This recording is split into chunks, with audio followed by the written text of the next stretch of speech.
Today we're going to be learning Sukkah Daf Yud Bet. Today's daf is sponsored by the women of Zichron Yaakov's Yomi group in honor of Rabbanit Michelle, myself, and in gratitude for her inspiration and her seemingly infinite willingness to be there for us, to share her wisdom and time to enrich and encourage. Thank you for being part of our local siyum. You're very welcome. Thank you for the beautiful dedication. And also, today's daf is a memory, anonymously sponsored, in memory of Yisachar, the son of Yaakov Avinu, and in memory of Rav Yitzchak ben Yehuda, the Abarbanel. Okay, we're going to start. We were continuing with this concept of the issue of where do we get the criteria that what can be used for schach. It needs to be, number one, something that is not susceptible to impurity, and number two, something that grows from the ground. So we learned the first source was Eid Yalem and Aretz, assuming that and that was the whole issue with this opinion, assuming we hold that Sukkot are in place of the clouds, the Anana Kavod that protected the Jewish people in the desert. Then they learned from Parshat Breshit in the beginning, when it talks about the creation, it says Eid Yalem and Aretz, which is a type of cloud comes up from the ground. So number one, it comes from the ground. And number two, it's not susceptible to impurity because it's a cloud, right? In order for something to be susceptible to impurity, it has to be an object that has use, usually a clothing, food, something that's usable, not a cloud, which is clearly not. But the Gemara didn't like that because the Gemara said that doesn't fit in with the other opinion that says that Sukkot were actual Sukkot, Rabbi Akiva's opinion, and therefore let's come up with another opinion. So 3 lines from the bottom of Yud Aleph Amud Bet. Ki'ata Rav Dimi Amar Rabbi Yochanan. When Rav Dimi came from Israel, he said in the name of Rabbi Yochanan, Amar Kra. The pasuk says, Chag Sukkot Ta'aseh Lecha. Remember, we learned this already. Chag is representative of Chagiga, of the sacrifice, the Chagiga sacrifice. Makish sukkah lechagiga. Ma chagiga davar she'eno makabel tuma v'gidulo min haaretz. Ach sukkah davar she'eno makabel tuma v'gidulo min haaretz. So just like the sukkah is like chagiga, what is a chagiga? It's sacrificing, an animal sacrifice. Now, animals are not susceptible to impurity while they're still alive. So just like the sacrifice is to be taken from a live animal, which is not susceptible to impurity, but does grow from the ground. What does it mean the animal grows from the ground? It gets nourishment from the ground. So likewise, just like the chagiga is like that, the schach also needs to be like that. By the way, again, using this comparison of trying to compare things that were in the temple to the holiday of Sukkot. Again, the way the rabbis were trying to connect back to pre-destruction times. By the way, we're coming right off of Tisha B'Av, and on Tisha B'Av, when I was reading the keynote in the morning, I couldn't help but notice all the references to so many things that we've been learning in the daf, both in Sukkah and more so in Yoma and even in Pesachim, all these different references to things in the temple, right? Many of the keynote describe the things that happen in the temple, the kelim that were in the temple. If you remember, I saw in one of them, it talked about the 93 utensils, which we saw a reference to, and all of the sacrifices and the nazir and all these references of things we've been learning appeared in the keynote, right? It makes it a lot more meaningful. So now the Gemara questions. It says, wait a minute. But if you're going to say that we're going to learn it from chagiga, then maybe you should use from an animal for the schach. Now, what are you going to use an animal for the schach? The hide of the animal, right? Maybe that should be used, and not what we usually use, which is not the hide of an animal. So Ki'ata Ravin Amar Rabbi Yochanan. Now, the first was Rav Dimi. When he came from Israel, he passed on the Torah of Rabbi Yochanan from Israel to the Babylonians. This time Ravin comes and he says, oh no, I learned from Rabbi Yochanan something different. Amar Kra, the pasuk says, and I'm going to quote first the beginning of the verse, Chag HaSukkot ta'aseh lecha shivat yamim. Make yourself Chag HaSukkot for 7 days.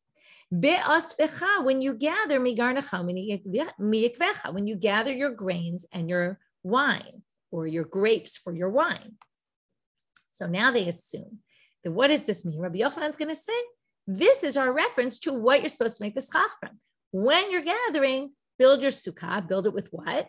With bipsolet goren v'yekev hakatuv medaber, with the dregs, whatever's left, the bad parts, the twigs, all that. Now, that would be something that is not susceptible to impurity because it's not actually food. It's the dregs and the twig, the wheat stalks, right? The straw, not the actual food itself. So now they say, and then it's also gidulo min haaretz, it grows from the ground. That's a good proof.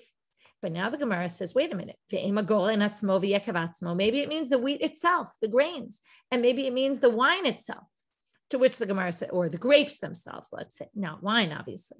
But then they say, no, Matkif la Rabbi Yirmiyah.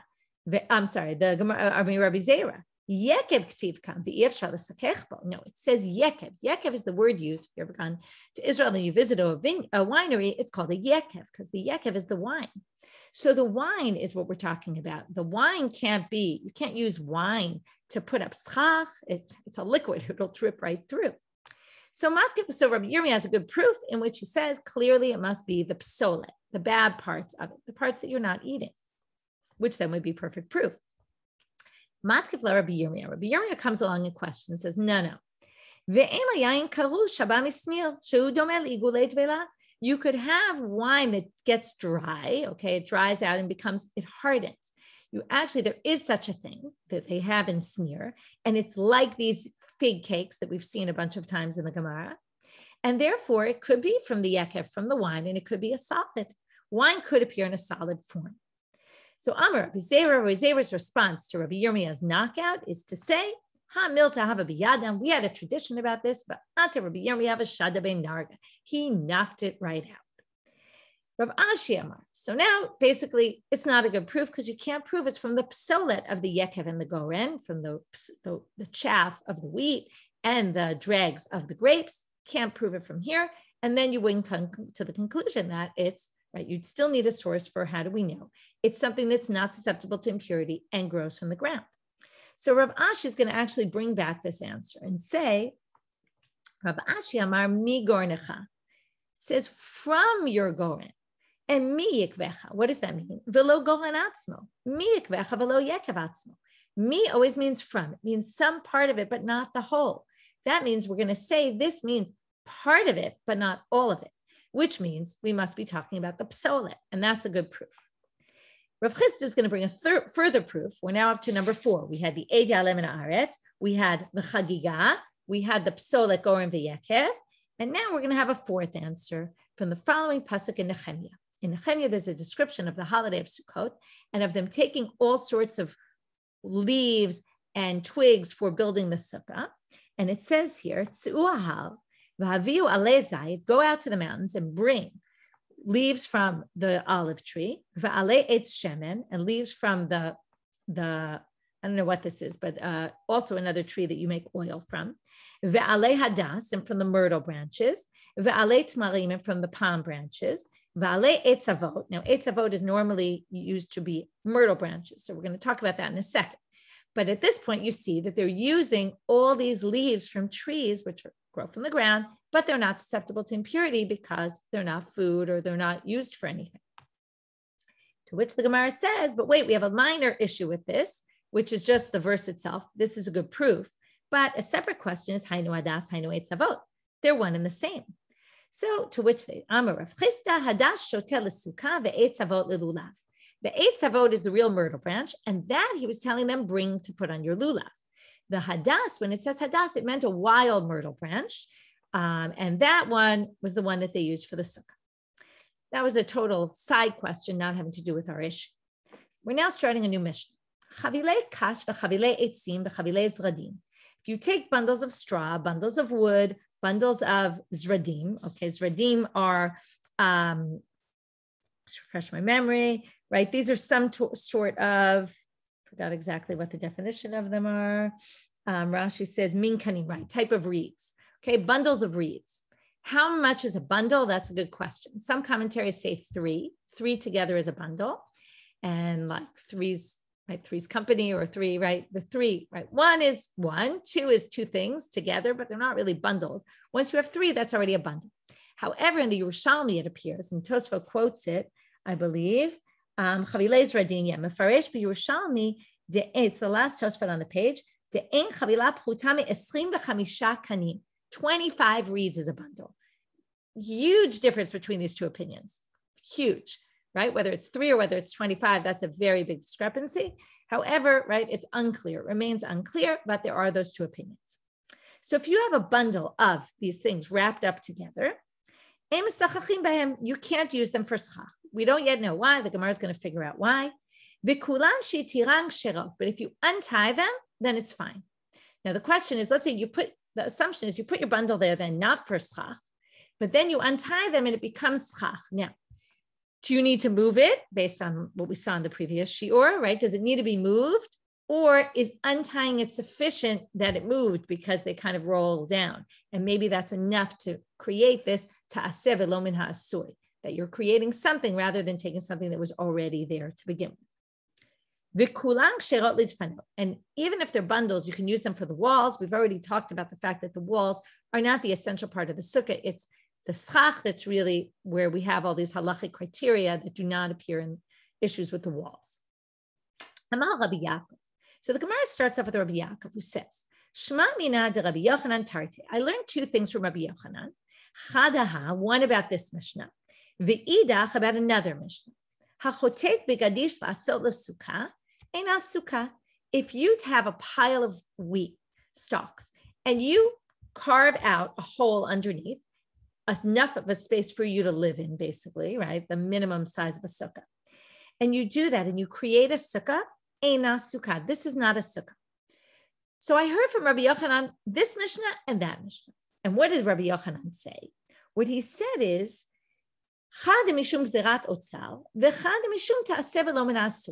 one, let's start from the second. One of them is because you have to build your schach. You can't take it from something that was already in existence, which actually seems to apply to both, because your bundles also, you put them there kind of probably to dry off, and then you want to choose them as schach. So one of them was for that reason. And the other one was because, now, is a deoraita, but from the Torah law. It's a law by the Torah. Gzerat otzar, you already know even without knowing what it is. Gzerah is always rabbinic. It's the rabbis made a gzerah, they made an ordinance. Oh, let's forbid this so that you don't come to do something else. So that means that one of these is rabbinic, one of them is from the Torah, and he doesn't know which is which. What is gzerat otzar?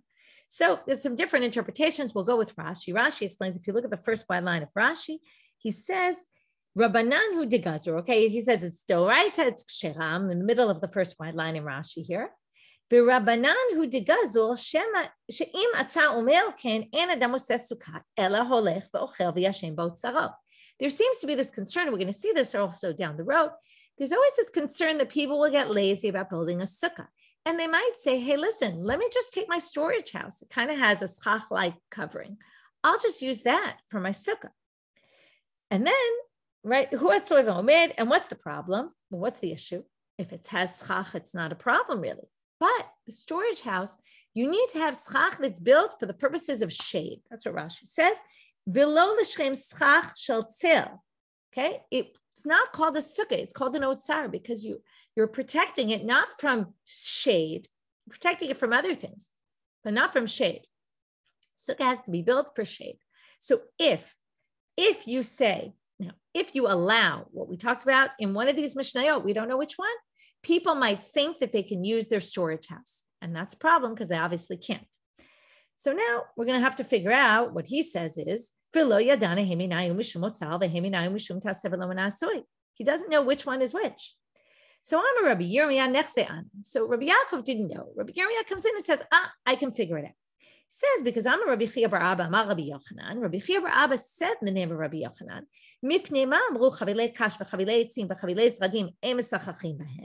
why did they say that you can't use these bundles, our Mishnah? Because sometimes you can already see where this is going. And I'm going to tell you right now because you won't get tricked by the wording later.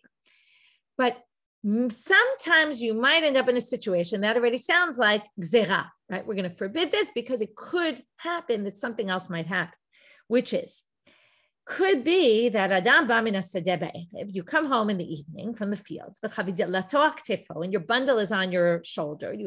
Generally, you wouldn't carry one or two, you carry a whole bundle. So you come back with this bundle, and then you put it on top of your sukkah, which doesn't have schach yet, put it on top of some structure to dry out because it got wet. So you want it to dry out. And then you realize, oh, I already have this bundle up there. You know what? I'll just use that as my schach. And what's the problem? Well, you didn't put it there for the purposes of schach or a sukkah. and you put it there to dry. You didn't put it there for shade. And the Torah says, no, don't be tricked by this. This isn't the reason.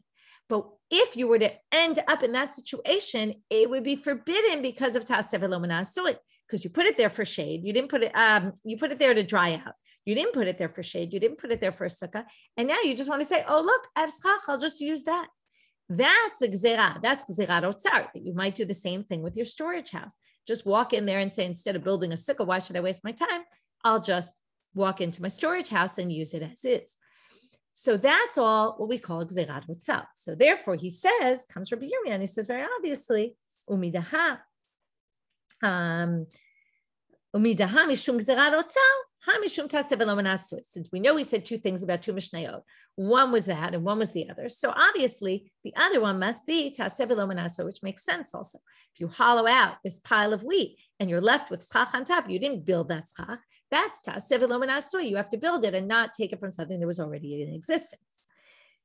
So now Rabbi Yaakov, they're going to say, he must not have ever heard what Rabbi Shiur bar Abba said, otherwise he would have known the answer to his question. Rav Ashi now raises an issue. He says,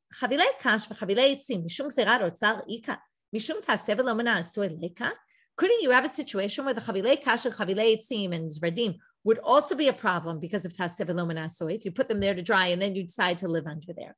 And likewise, hachotet begadish mishum ta'aseh v'lo menasui ika mishum zerat otzar leika. Couldn't you have a situation also where you chotet begadish and let's say you hollowed out this structure, and then let's say you move the schach a little, so you don't have a problem of ta'aseh v'lo menasui because you moved it, right? You kind of picked it up and put it back down, and that works. So, but you could have a problem of zerat otzar. If people see that you're using this or you used it, you might say, hey, in the same way I did this, maybe I could use my storage house.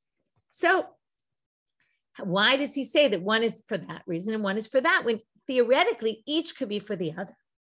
So Rabbi Yochanan Amar Lecha, Rabbi Yochanan could say to you, meaning he's not here to answer, but we could give an answer for him, which is look carefully at the wording of the Mishnah. Amar Lecha, hachi dekatane emesachachim behen.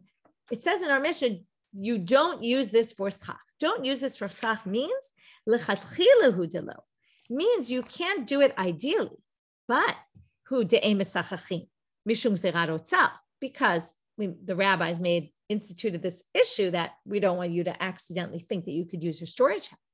But ha deoraita shapir dami, but on a Torah level, it actually would be fine because you've actually put the right. Let's say you put the schach there, you put it there. You could actually use it. It is a case of. It's not a case of ta'aseh v'lo. It is a case of ta'aseh v'lo menasui, where you built it, you put it there yourself. It wasn't like it was already in existence. So you could theoretically say that this is a sukkah. Hatam dekatane ein a sukkah, but there it says it's not a sukkah. It's not a sukkah. Sound right? Don't use this for your schach, but if you did, it's okay. Whereas the other one says, right, assuming you moved it, otherwise it wouldn't really work. But the other one says ena sukkah, which means afilu tiyeved midoraita ena sukkah. This is not a sukkah. It doesn't work. To take hollow out your pile of grain definitely is not going to work as a sukkah no matter what. That means on a Torah level, it's prohibited. That's the end of that section. Now we're going to move on to another issue about schach and things that are not susceptible to impurity. Generally, if you have something made out of wood that's flat, it's not susceptible to impurity. But if it has a receptacle, then it is. So now we're going to talk about arrows and their holders. The arrow itself is called the zachar, the male, and the one that holds it, that it goes into, is called the female. Now, the female has a receptacle, right? You can imagine, you can understand the concept here of the male going inside the female. So, right, we have this with tools. They also call this, it's a commonly used term.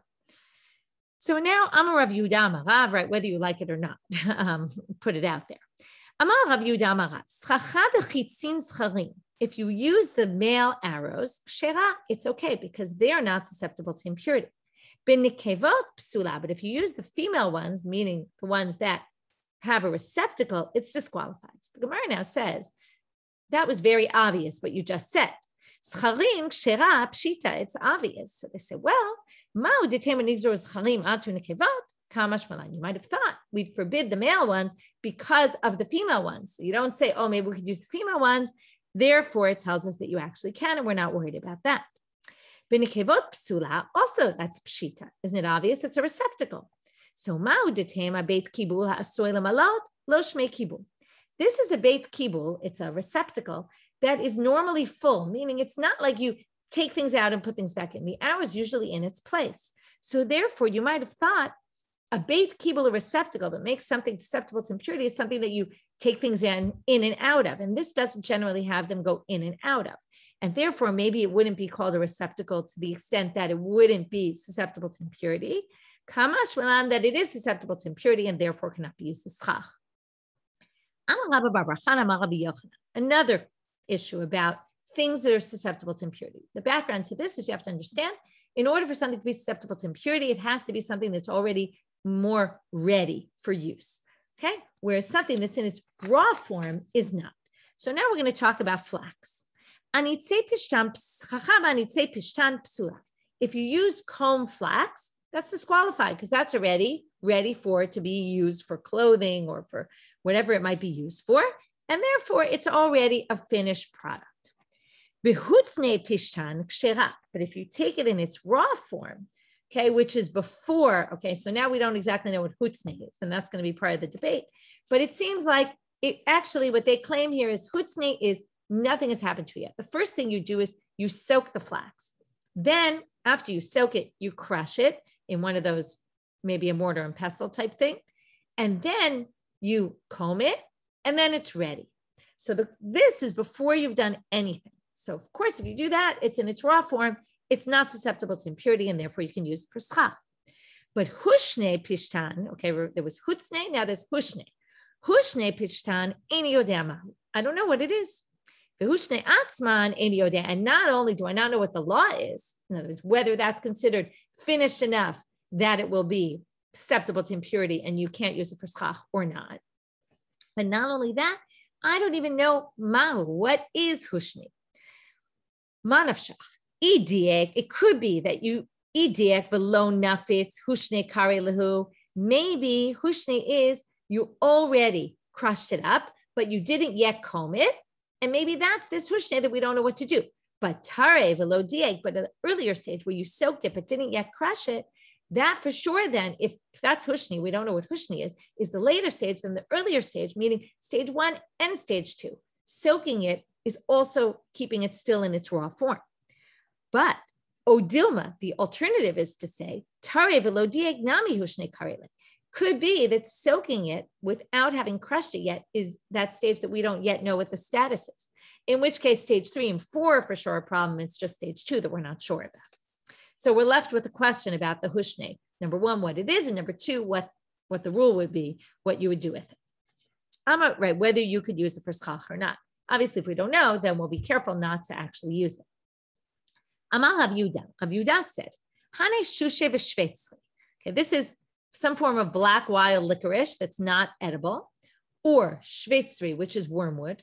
Both of those things, mesachachim behu. You can use them for schach because they're not edible. Nobody eats them. If nobody eats them, then, right, we're talking about these leaves, these wild licorice leaves. Nobody eats them, then they're not susceptible to impurity. In order for something to be susceptible to impurity, it has to be, again, usable. Usable as food in this case. If it's not, it's okay. You actually can't use wormwood, not because it's susceptible to impurity, but for a different reason. My time. Since it has a terrible smell, now we get into something totally different, which is since it has a terrible smell, the wormwood, nobody's going to want to stay in that sukkah, and therefore they're going to leave the sukkah. So you can't build a sukkah that's going to be an uninviting, unappealing sukkah. It's an interesting halacha. You might not have thought this was actually a halacha. He says, don't make your sukkah with this wormwood because it will cause people to leave the sukkah. And it goes back to this concept of tishvu ke'ein tadulu. You would never build something in your house that had this awful smell that you would never want to go into your house. So likewise, your sukkah has to be the same, that it has to be a place. It's interesting. Abai is the one who talked about all those who said it has to be a dirat keva, right? It has to be as close to your house as possible. So therefore, don't use it with something that smells awful because people are going to leave the sukkah. Finished here today, and we will pick up tomorrow with more questions about what you can use for schach, what you can't. Have a good day, everyone.